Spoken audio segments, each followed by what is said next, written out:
सुल्तान रे सुल्तान आगे कर दे चढ़ाई। Sultan industries limited Delhi enters into a contract, focus पूरा फोकस।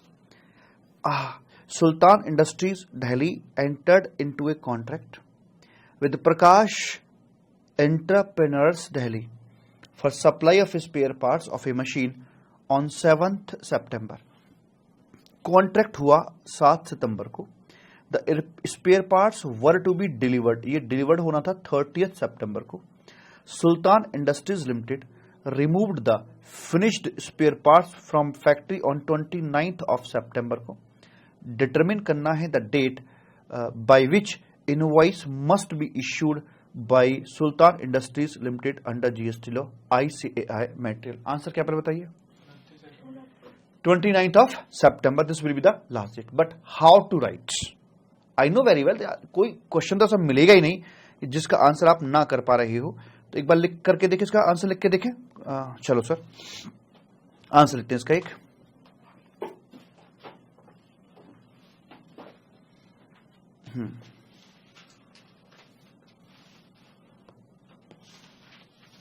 जी सर, चैप्टर है हमारा इनवॉइस का और क्वेश्चन हमारा पहला, क्वेश्चन 1 का 1 सुल्तान इंडस्ट्रीज लिमिटेड वाला है। इसमें सबसे पहले, अब तो कॉन्फिडेंस आ गया ना आपको? बताओ ना, सच्ची सच्ची बताओ, लिखने का कॉन्फिडेंस आया कि नहीं आया? Relevant provision as per section 31 of CGST Act 2017 क्या लिखोगे?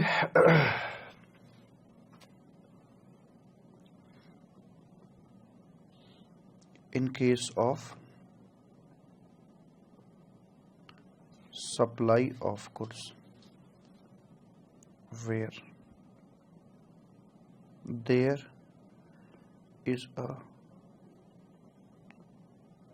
removal of goods is involved, जहां पर गुड्स का रिमूवल इन्वॉल्व होता है, then invoice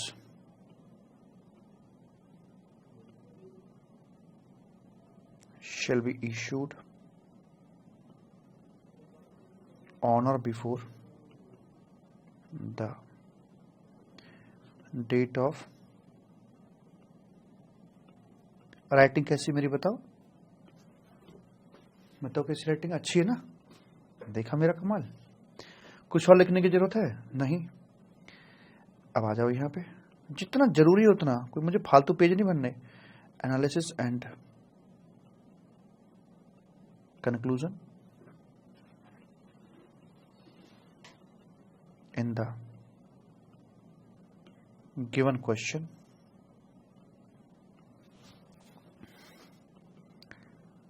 the goods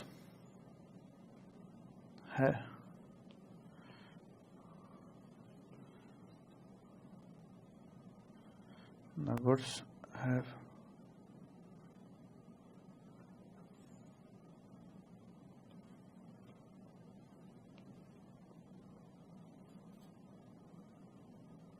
actually been removed on 29th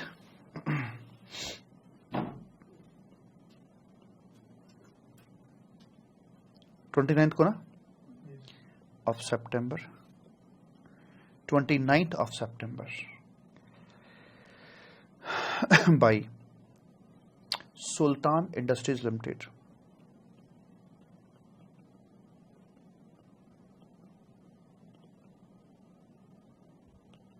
to Prakash Entrepreneur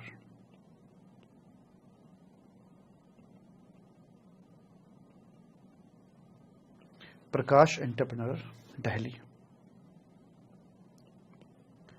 So in the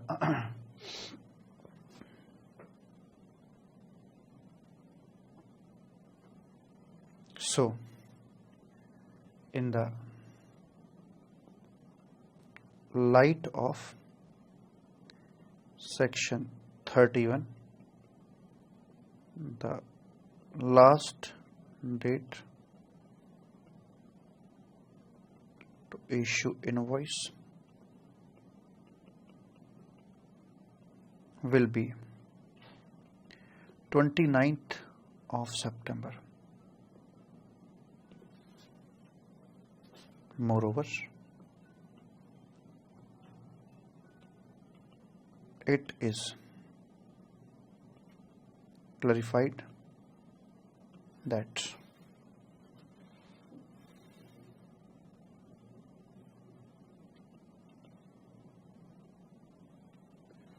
agreement date and the date on which goods ought to be removed is not relevant to determine the last date of issuance of invoice. Thank you so much. अच्छा ना answer, relevant provision डाल दिया, सही बता दिया, उन्होंने कुछ आगे पीछे की डेट वेट दे रखी थी, उनका भी क्योर कर दिया कि भाई देखो उनका कोई मतलब नहीं है कि कौन से दिन जाना चाहिए था, कौन से दिन एग्रीमेंट हुआ, उन सब की हमें कोई जरूरत नहीं है।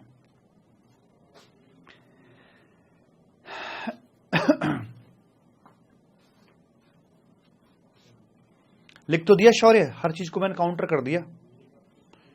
जो क्वेरी लिखने में तुम समय लगा रहे हो, क्वेरी का आंसर मैंने ऑलरेडी कर रखा है, तुम यहां ध्यान दिया करो शौर्य मेरे ऊपर। फोकस फोकस, कैमरा का फोकस यहां रहना चाहिए आपका। हो गया साहब, ऐसे करना है, वेरी सिंपल।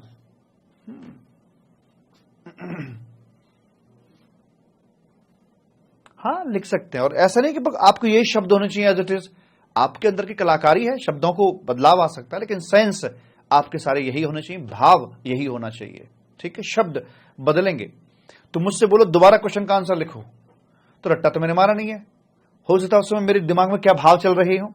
शब्द बदलेंगे, अभी दोबारा लिखूंगा, शब्द बदलेंगे, भाव वही रहेगा।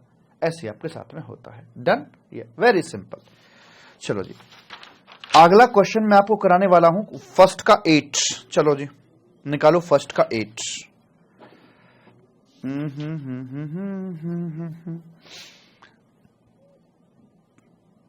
ये रहा फर्स्ट का 8।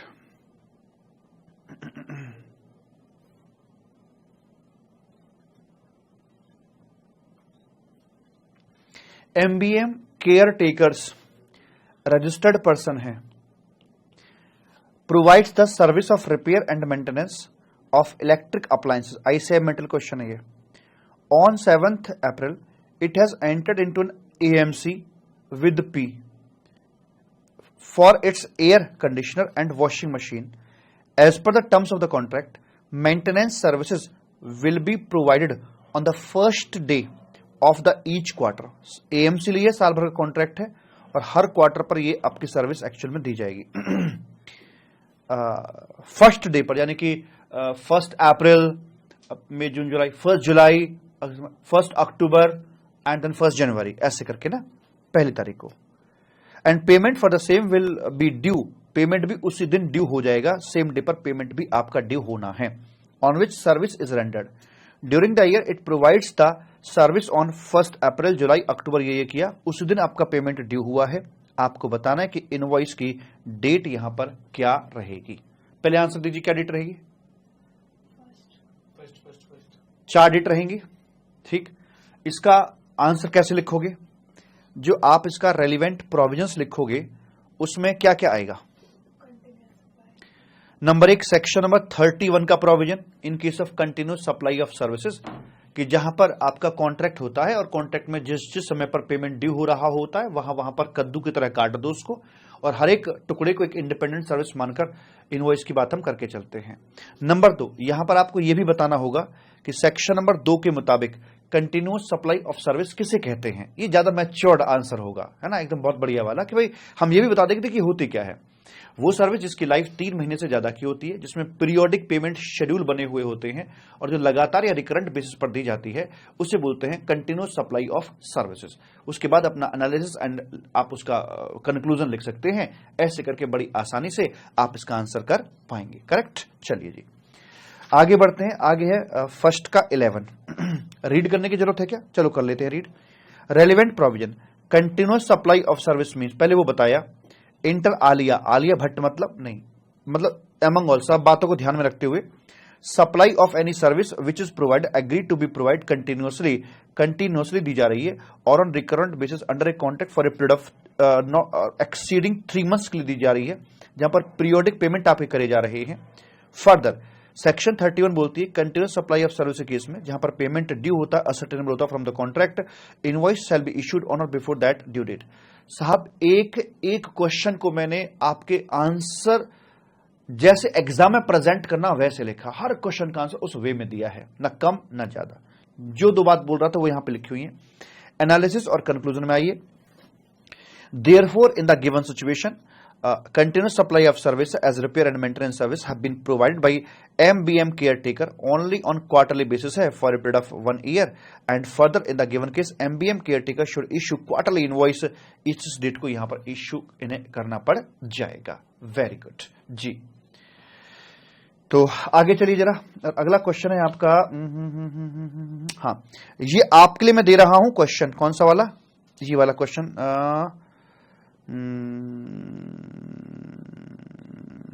चलो ये मैं कराता हूं, ये अलग है थोड़ा सा, ठीक है। चलिए जी। सारा भाई private limited commences business of supply of, आप देख रहे हैं हर क्वेश्चन मेरा सी इंस्टीट्यूट का कंटेंट है कहीं ना कहीं से। सारा भाई, और इन्हीं में से क्वेश्चन आएगा, आप देख रहे ना, इन्हीं में से क्वेश्चन आएगा आपके लिए, बाहर से क्वेश्चन आ रहा है। ये सारा भाई का नाम तारा भाई हो सकता है, इतना अंतर आएगा बस, ठीक है। सारा भाई प्राइवेट लिमिटेड कमेंस करते हैं business of supply of goods on 1 April in Delhi. It's turnover exceed कर रही है थ्रेशोल्ड लिमिट पार करी 3 सितंबर को। धंधा शुरू किया है और यहां 3 को इनका थ्रेशोल्ड क्रॉस कर जाता है। 10 it's became liable to registration on 3 सितंबर। It applied for registration on 29 सितंबर। अच्छा, इसलिए 3 सितंबर को लाइबल हुए, यहां से जीएसटी की बात हो जाएगी। इन्हें के लिए हालांकि 30 दिन का समय होता है अप्लाई करने के लिए, और इन्होंने 29 को ही अप्लाई कर दिया है सितंबर को, राइट। तो विद इन 30 डेज ही कर दिया, very good. And granted registration certificate on 5 October, 5 अक्टूबर को इन्हें ये रजिस्ट्रेशन सर्टिफिकेट मिल जाता है। Since is applied for registration within 30 days become liable for registration granted is effective from 3 September. Can सारा भाई प्राइवेट लिमिटेड इश्यू कर सकते हैं revised invoice? Yes sir. Sir Tara Singh भी हो सकता है? हाँ तारा सिंह भी हो सकता है। इन्हीं चीजों को मिस करता हूं सीए फाइनल वाले लाइव बैच के अंदर में। ये छेड़ते रहते ना, खुरापात चलती रहती तुम्हारी है कि कभी यहां पकड़ लिया, कभी वहां से पकड़ लिया, कभी ऐसे पकड़ लिया, नहीं, कभी कपड़े खींच रहे हो पकड़ के। मैं मिस करता हूं वहां पे, क्योंकि कपड़े खींचने वाला ही नहीं हो वहां पे, ठीक है।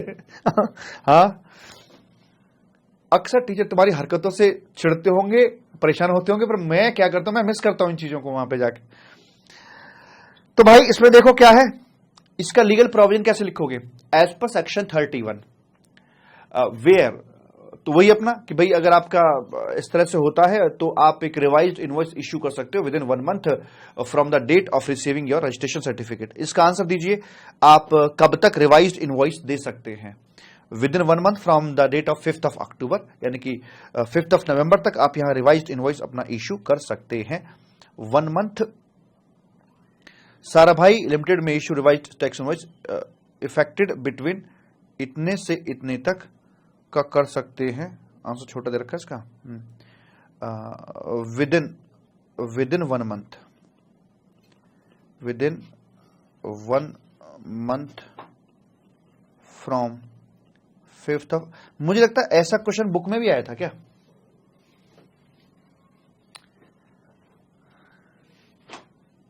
ऐसा है ऐसा कुछ था, मुझे याद आ रहा है कुछ मुझे। हाँ तभी शॉर्ट, हाँ सेम है क्या, तभी यहाँ शॉर्ट में दिया आंसर। मैं तभी तो कहूँ आंसर शॉर्ट कैसे कर रखा है यहाँ पे। ये हमारा राघव हो चुका है पहले से, ठीक है जी। आइए अब मैं आपको ले चलता हूँ फर्स्ट के 11th नंबर पे। यहाँ आएंगे आप, ये वाला क्वेश्चन करेंगे हम, आई से मेटल का क्वेश्चन है, ठीक। Yes sir. सर हम झंडू हैं, फाइनल वाले नहीं है। मुझे पता है, मेरे बच्चा तो रुलाएगा, मुझे पता है। तुम्हारी इन्हीं हरकतों को देख देख कभी मैं पीछे पीछे सोच सोच कर इमोशनल हो जाता हूँ। और कल बात चल रही थी ग्रुप में, अरे यार जीएसटी क्लास खत्म हो जाएगी और अब कैसे करेंगे, कैसे मन लगेगा। वो मैंने स्क्रीनशॉट लेके पता है स्टेटस पे लगाया और पता नहीं कहाँ कहाँ शेयर किया, कहते मेरे बच्चे देखो कैसे मुझे मिस कर रहे हैं। और मैं भी आपको बहुत बहुत मिस कर रहा था, मेरी आंखें भर आई वो पढ़ के। कमाई वो होती है जहां आप मुझे मिस कर रहे होते, वो कमाई होती है व्यक्ति के। पैसे हर कोई कमाता है यार। Jay is a registered supplier, runs a general store in Ludhiana, Punjab. Some of the goods sold by him are exempt where, कुछ टैक्सेबल है कुछ एग्जेम्प्टेड है। ये भी हो गया था क्या ऐसा कुछ। You are required to advise him on the following issues: whether J is required to tax invoice in all the cases, even if selling the goods to the end consumer. J is required to issue tax invoice. नहीं, अगर वो exempted और taxable दे रहा है तो उसे taxable के लिए tax invoice देना होगा, exempted के लिए उसे bill of supply issue करना होगा। अगर दोनों ही एक व्यक्ति को दे रहा है तो वहां पर वो अपना invoice come bill of supply दे सकता है। आगे बोलते हैं, Jay sells some exempted as well as taxable goods कर रहा है टू ए स्कूल स्टूडेंट, तो क्या उसे mandatory required to issue two separate GST document? The answer is no. He can issue the invoice cum bill of supply, वो कर सकता है single document. Jay wishes to know whether it's necessary to show tax amount separately in the tax invoice issued to the customer. हाँ, section 32 ने बोला था, 33 ने बोला था कि आपको वो शो ऑफ करना जरूरी होता है। जो भी आप चार्ज कर रहे हो आप छुपाकर चार्ज नहीं कर सकते हैं। तो इस प्रकार से आपके क्वेश्चंस यहां पर मालिक आ रहे हैं। चलिए अब मैं आपको देता हूं, आप जो खुद से करेंगे क्वेश्चन, है ना। आप अब आपकी राइटिंग प्रैक्टिस के लिए 12वां क्वेश्चन, राइटिंग प्रैक्टिस आपके लिए फर्स्ट का 12th नंबर का क्वेश्चन आपकी राइटिंग प्रैक्टिस है। और उसके बाद आपकी राइटिंग प्रैक्टिस के लिए मैं आपको, भगवान झूठ न बुलाए, एक क्वेश्चन और दूंगा। ये दे दूं, ये बहुत ही शानदार क्वेश्चन है, इंपॉर्टेंट क्वेश्चन भी है और राइटिंग के लिए मैं आपको देके चल रहा हूं, आप कर पाओगे इसे। आई से मेटल का क्वेश्चन है, कर पाओगे, ठीक है। 2 क्वेश्चन मैंने दिए आपकी राइटिंग प्रैक्टिस के लिए और मेरा होमवर्क जरूर कर लेना, राइट। ठीक है सर जी। तो चलो बाकी कोई क्वेश्चन इसमें ऐसा है नहीं टिपिकल सा जिसमें आपको दिक्कत आ जाए। चलिए 2 क्वेश्चन और करते हैं। फर्स्ट का 19 और 20, उससे आपको कॉन्फिडेंस और बढ़ता है।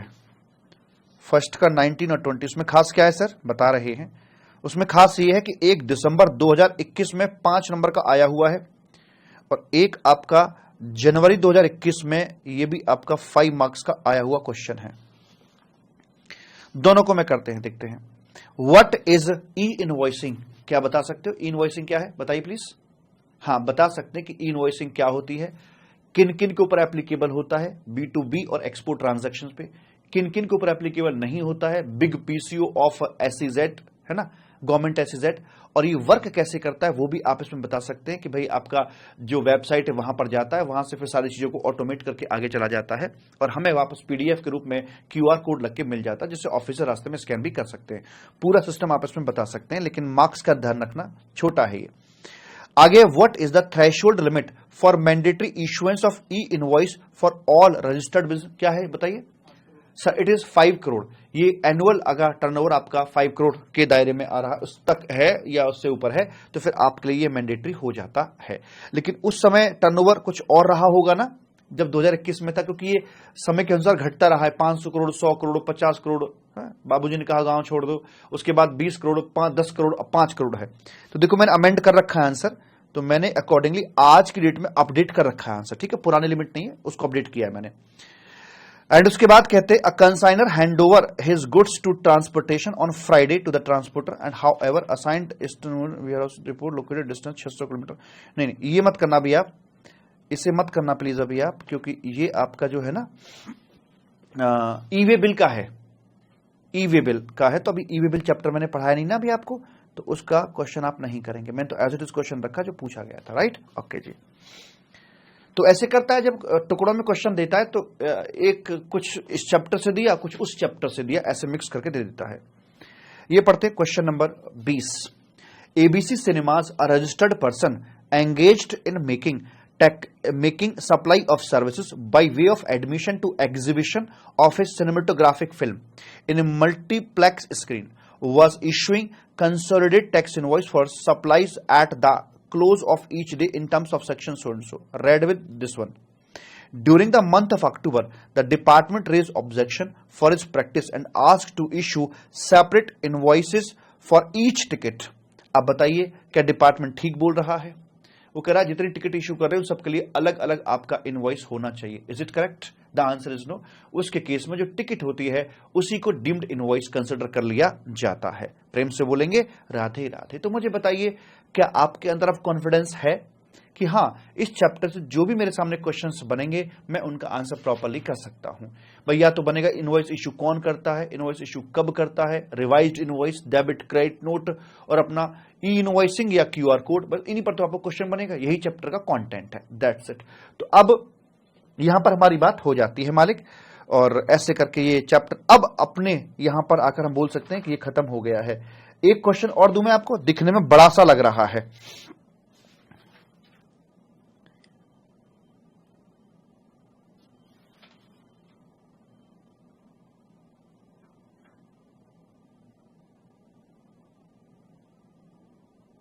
करना जरा आप इसे, करना, आप कर पाओगे, ये आपका होमवर्क है, ठीक है। बाकी क्वेश्चन जो है आप उन्हें खुद से करोगे और हो जाएंगे, आपसे कोई दिक्कत वाली बात नहीं, सारे मिलते जुलते क्वेश्चन हैं, लेकिन आप करेंगे जरूर। पहले हाँ बोलो, कसम खाइए कि आप जो भी क्वेश्चन हैं, मैं बताऊं आपको, अगर आपने अब ये क्वेश्चंस नहीं किए कि हाँ कर लेंगे, आप कभी नहीं कर पाओगे, कभी नहीं कर पाओगे। प्लीज यार होमवर्क कर लेना, बहुत बड़े बड़े क्वेश्चंस नहीं है, 2-3 क्वेश्चन लिखने को दे रहा हूं, बाकी सब टिक करने हैं आपने, हो जाएगा, ठीक। Yes sir. तो क्या ई इनवॉइस भी रिवाइज हो जाता है अपलोड करने के बाद? नहीं, उसमें ऐसा कुछ सिस्टम नहीं है। अगर कुछ आपने गलत कर दिया है तो डेबिट क्रेडिट नोट के माध्यम से ही वो करेक्ट किया जाएगा, वो रिवाइज का कोई चक्कर उसमें नहीं है, ठीक है। चलो, मेरी कसम मत खा, आप ही कसम। सर 20 वाले में क्या था? 20 वाले में कुछ नहीं था, वो सिनेमाटोग्राफी फिल्म थी ना, उसके टिकट को ही इनवॉइस माना जाता है, मैंने लास्ट क्लास में बताया था आपको, ठीक है। ओके जी।